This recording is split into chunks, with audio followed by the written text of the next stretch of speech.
past week I've been in the Mercedes-Benz V300D. As you can see, it's a big ass fancy van meant to transport rich people, the Kardashians, mafia bosses.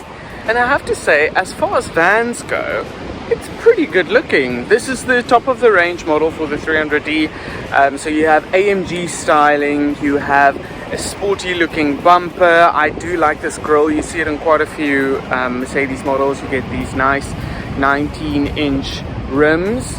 And yeah, it just looks really nice overall. Very tinted windows at the back because, you know, there are celebrities in the back or important people that don't want their identities known. So you might get into this car and think, wait, is this an old Mercedes?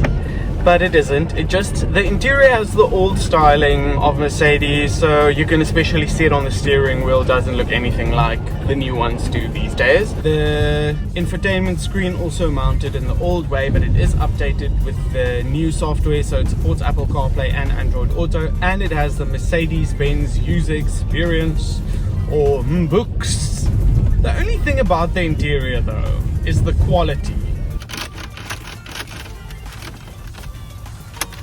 A lot of squeaks and plasticky stuff going on here that I do not enjoy. But this is a van, so all the magic happens at the back. This is a car that you are driven around in.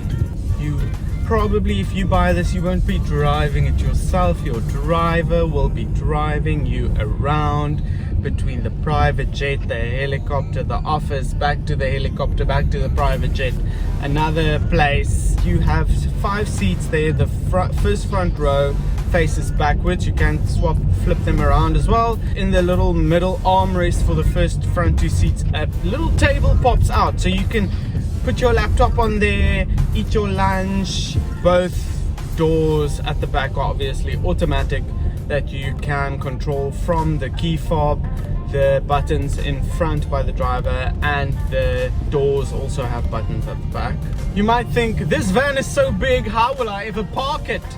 Well, you will park it with its 360 cameras and parking sensors, and it does have park assist as well, so it's actually not that hard to park.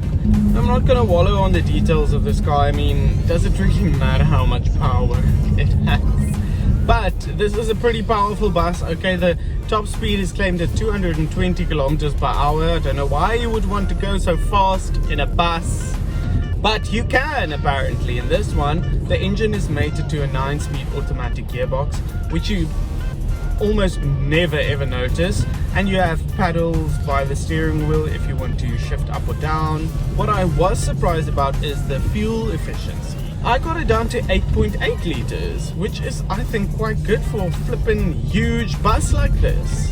This specific test model is top of the range, the exclusive, which is just under 1.8 million rand. I have to say the drive is super comfortable, what you would probably expect from a luxury people carrier. Bumps and uneven terrain is like softened by the suspension. It's all very nice and calming. So the V-Class, I think it's marketed towards business people or drivers of a fancy hotel or something like that.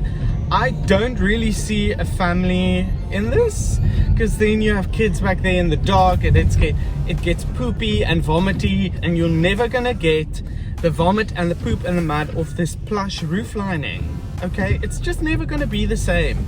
But this is for the rich, the famous, the illegal. No, I'm pushing this illegal thing a bit too much. I'm very much above the law. Under the law? How do you say it when you're fine? Don't call the police is what I'm saying.